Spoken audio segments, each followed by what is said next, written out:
Well, hello once again. This is time now for me to talk to you a little bit about some of the things that happened during this past month of April, which, as is often the case, I think is not a particularly busy month. But let me just start talking about it, and I find that an awful lot happened. For one thing, probably many of you are aware, if you watch the news at all, that we had some of the worst flooding here in our area, in this little Wheaton area. Oh, probably the worst in about the last 3-4 decades. It was quite bad. Fortunately, though, right here on our campus, we had very little that happened. We did have one basement that flooded to one of the houses. It wasn't extreme, but other than that, here in the main building, just a little bit of water on the floor. But a lot of our staff on the day that we had those heavy rains couldn't even get out of their houses.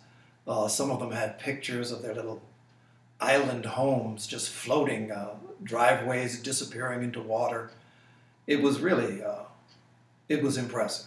A reminder that of all of the many things we may think we can control, perhaps there is a lot less than we believe. But anyway, we got through that. And now, at last, we are experiencing some warm weather here. Really, finally, some beautiful days. This is the first time I've had on a short sleeve shirt since I was in India, back in December. So that's kind of pitiful, but that's the situation when you live in the Midwest, and we learn to love it. But now I'm loving that it's gone. So, just to bring you up on a couple of things that happened, to begin the month, I was up in Detroit at the Detroit TS Group, someplace I have been for probably almost every year for the last 20 years or so. So it's a group where I go there and I start to feel very much as if I never even left home. So I'm going to show you a couple of pictures of that and the group. It was a public talk on a Friday evening and then a Saturday workshop that went into the afternoon. So it's a good group of folks, and here's a little bit about it. So we gathered on Saturday morning at the lodge. They own their own building, which is a beautiful space. And then we had a workshop there, and here I'm talking about some of the finer points. I also tried to film them, the people there. You'll see what happened here. Had someone filming me, filming them. This is actually a video. So Detroit in the house here. So you know the people around America, actually people watch this around the world, and they're going to be seeing you. Hopefully you'll say at your best. But all right, there you have it. That's all. So you talk about tacky. There it is. Later on in the month, we had really a highly charged program with three quite powerful women healers, all of them with some grounding in the Native American traditions. It was Marilyn Johnston Swoboda, who is a PhD and professor of nursing, who was trained by Dora Kuntz, as well as many others, but trained by Dora Kuntz in the therapeutic touch methods. Along with her was Martha Lipster, who is a PhD and teacher of nursing as well, professor of nursing, who has integrated many, many traditions. She's quite well known around the world. And then we also had Marilyn Youngbird, who is Native American herself, full Native American, to the extent that such a thing still does exist. And she is deeply rooted in the Native traditions and has trained people worldwide. She's quite the lady. So that was a program that we had here at our headquarters. Martha, Marilyn, and Marilyn. So MM and M. And then afterward, we had a little bit of a get-together at Marilyn's house. So this is Marilyn Johnston Swoboda, whose house we celebrated at later, and this is Martha Lipster. And then this is a picture at Marilyn Johnston's house, Swoboda's house, of my wife and I, and Marilyn Youngbird, who quite the vivacious lady. We had a great time. Also, there was a world-recognized Native American flutist. He had a whole rack of flutes over there on the left, and he played, and then somebody brought some drums, and so it turned out to be quite a lovely musical evening. Yours truly even beat a drum. During the month, we also had a visit from Latin America, all the way up from Brazil, Isis Resende, who had an opportunity to actually give a couple of talks at our groups on Tuesday and Wednesday evening. We also had a couple of kids events during the course of this month. Seems like this time of year, the Prairie School kids and some of the other kids around here really came to life in our programming and just some of the little activities that went on. One of them, which was quite a bit of fun, the kids at the Prairie School are very much focused on getting to know about other cultures, nature, but they had asked my wife, Lily, who is Indian, born and raised in Singapore, but still fully immersed in all things India.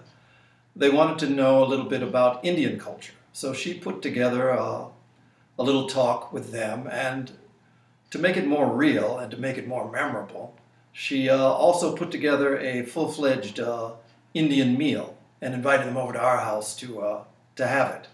So that was a festive occasion for all. I was only sorry that I had appointments and I didn't get to eat. So next time I want to learn about Indian culture. So the morning began with my wife at the classroom, just giving them some talk about things Indian. She also brought some saris and wrapped the girls up, which it seems as if everybody loves that. Then they came over to our house and stepped in for the real event, which was the meal, and then she also would later show them about some Indian prayers. So she's talking to them now about namaste. So they've got their hands folded, just practicing saying namaste. And then, of course, the big question is, who wants to eat? And the answer is pretty obvious. And so that's when the real event started, with the banana leaf plates over there on the left. You had the mango lassi, curry, naan. Oh, it was a feast. Sat down at the dining room table, and now they're being taught about how to eat with their fingers, which they loved, by the way. So how to pick the food up, how to use the thumb, how to actually navigate this. So they got to be quite good at it, and by their second or third plate, I think they could say that they were rather expert. So it was a time that they enjoyed. But it wasn't all just about food and eating. It was also, she wanted to train them a little bit, teach them a little bit about some of the prayers. So she focused on the Agnihotra prayer, which involves the fire and the saying of the mantra. So they lit the fire, gathered around, folded their hands, and practiced Indian prayer. April 22nd, which probably all of you who are listening and watching this are aware is Earth Day, was a very busy time around here. Our head of maintenance and grounds, Mark Remick, had organized a work party.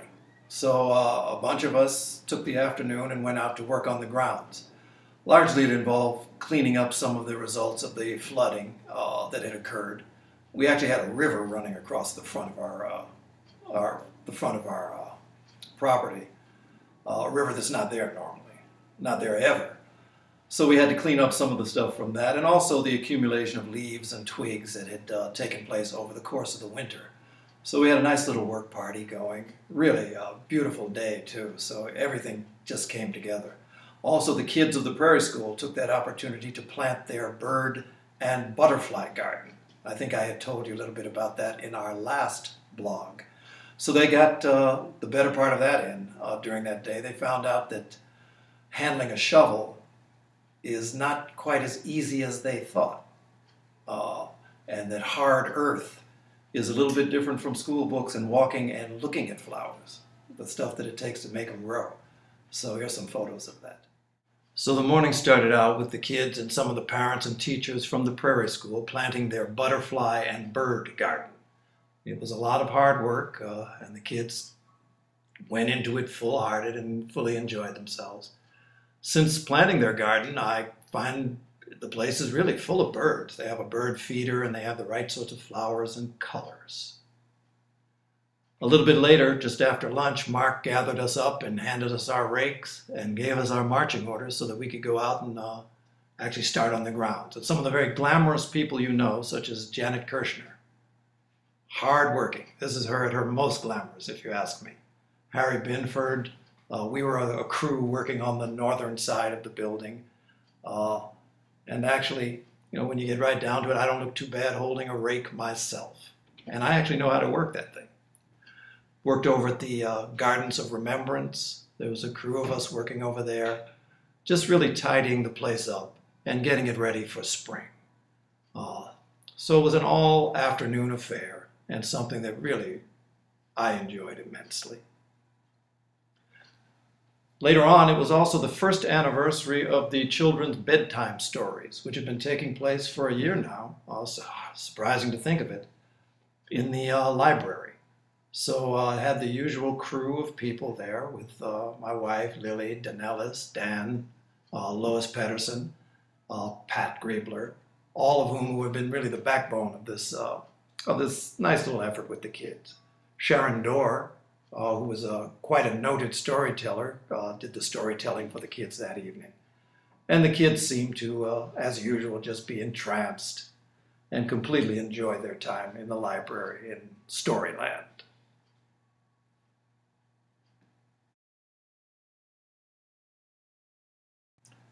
Another event that the kids from the Prairie School held this month was they had a concert.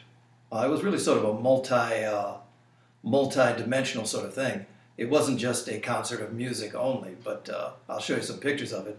But the concert portion of it, they have developed a string group called the Prairie School Players, which has been taught over the course of this year by our own Diana Kabigting, who in her previous life, before coming here 33 years ago, was quite an accomplished musician and music teacher.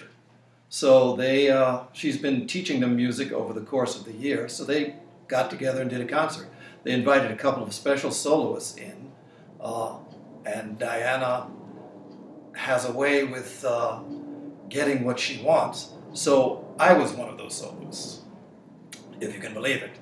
And the reason I qualified was that about 15 years ago or so, I used to play the flute almost adequately. Not quite, but almost. But that was good enough. So I got to play a Mozart selection, which kind of elevates what I actually played, because what it was Twinkle, Twinkle, Little Star. Probably many of you didn't know that's Mozart, so I'm a Mozart soloist now. So anyway, they had that event, and it also encompassed dance, singing. It was really quite the festive event, and led to us actually trying to pattern a little bit of what we did at our recent open mic, where we also had dancing. So you'll see some of the kids and some of what they're doing in these upcoming photos. So the program started with the kids bringing in the colors, the flag, and they marched it in with a lot of pomp and circumstance. And then the kids with the Prairie School Players took up their instruments and did a couple of renditions. It followed with some group dances. I don't remember exactly what this one was about, but something probably related to spring. And then it was time for a solo. That's right. That's me over there in the corner. And so the kids took up their instruments, and they really have become quite accomplished in such a short time. They love to play. Then it was dance. So part of the Spanish class has been teaching language by also associating with movement. So American tango in this case with the little kids. So they danced all the way around the downstairs. And at a certain point they came into the audience and grabbed members of the audience to take part in some dancing. In this case it was merengue, something that if you can walk, you can do it. So little Bentley snatched up my wife, and they're out there, Lily's trying to find her feet. And then Sloan grabbed me, and we cut the rug. And finally, we'll end with I think, a very sweet little piece that we'll close out with. A large part of what I do day in and day out involves talking with people. A lot of it is a whole range of subjects that can come up during the course of any given day here at the office.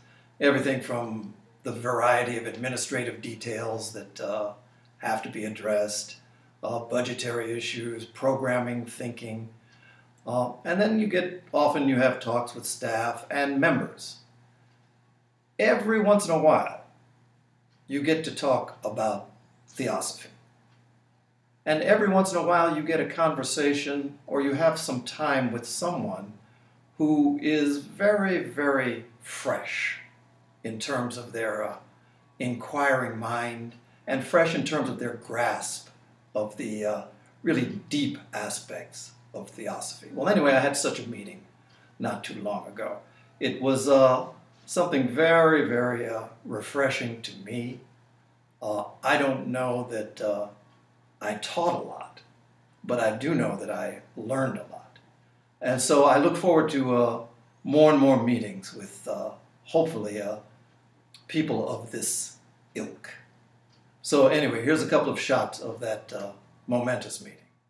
So the meeting was with Ellie, the daughter of Vanessa and Christopher Dixon, who runs our bookstore. So it started off with the proper introductions of the fist bump and then went on to deeper levels of conversation. So it was something that was most satisfying.